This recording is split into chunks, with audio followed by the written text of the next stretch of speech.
بسم اللہ الرحمن الرحیم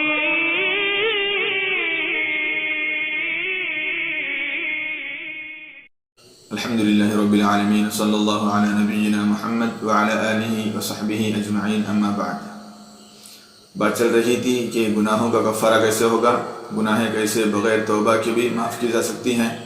اس کے کچھ طریقے نبی صلی اللہ علیہ وسلم نے بتلائے ہیں حدیث کے ذریعے، اور اس طرح قرآن کی آیت سے بھی پتہ چلتا ہے کہ گناہیں کس طرح معاف کی جا سکتی ہیں، معاف کرائی جا سکتی ہیں۔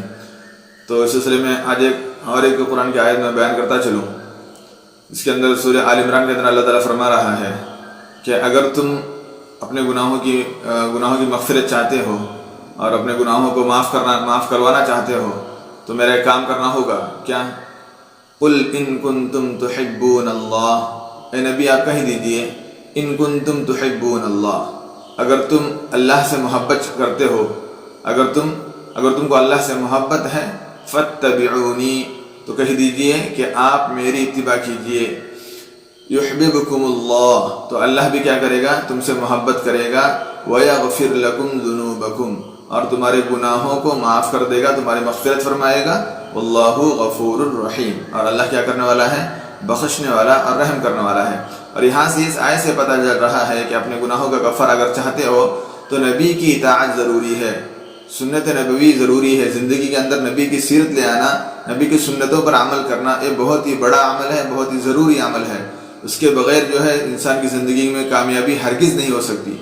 اگر انسان اپنی زندگی کے گناہوں سے کفارہ چاہتا ہے، اپنی زندگی سدھارنا چاہتا ہے، تو اس کے لیے سب سے پہلے ضروری ہے کہ وہ اللہ کے رسول کی اطاعت کرے۔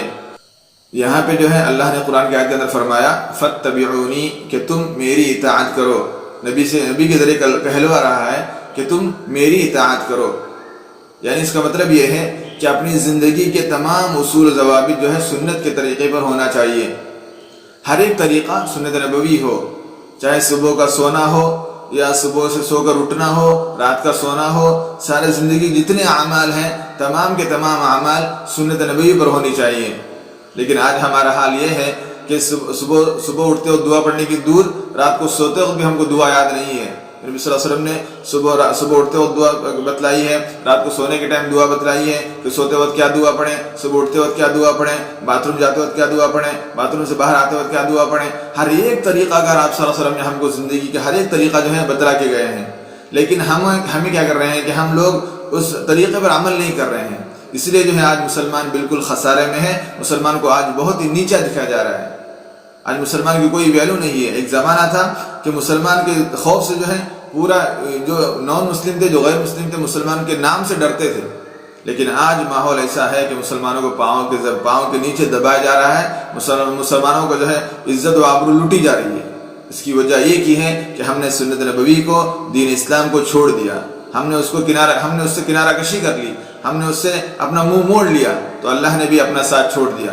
اس آیت سے پتہ چلتا ہے کہ فاتبعونی ان کنتم تحبون اللہ، اگر تم اللہ سے محبت کرتے ہو، اگر تمہارے اندر یہ دعویٰ ہے کہ تم اللہ تمہارا پیارا ہے، اللہ تمہارا رب ہے، اللہ سے تم محبت کرنے کا دعویٰ کرتے ہو، تو سب سے پہلے بات یہ کرنی ہوگی کہ فاتبعونی، نبی کا طریقہ، نبی کی زندگی، نبی کی سیرت اپنے زندگی کے اندر، اپنے دل کے اندر، اپنے زندگی کے تمام مراحل کے اندر نبی کی سنتوں کو لانا ہوگا۔ تبھی جا کر جو ہے اللہ کیا کرے گا؟ یحببکم اللہ، اللہ تم سے محبت کرے گا۔ مطلب یہ ہے کہ اللہ تمہاری ہر طرح سے مدد کرے گا، ہر طرح سے تمہاری نصرت ہوگی، تمہارا بول بالا ہوگا، اسلام کا بول بالا ہوگا، تمہیں عزت دی جائے گی، تمہیں عزت سے نوازا جائے گا، دنیا میں بھی آخرت میں بھی۔ کب؟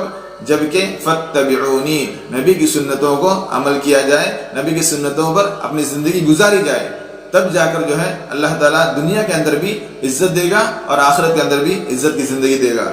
بس اللہ تعالیٰ سے یہی دعا ہے کہ اللہ تعالیٰ اپنی پوری زندگی کے اندر نبی کی سنتوں پر جان کر عمل کرنے کی توفیق نصیب فرمائے۔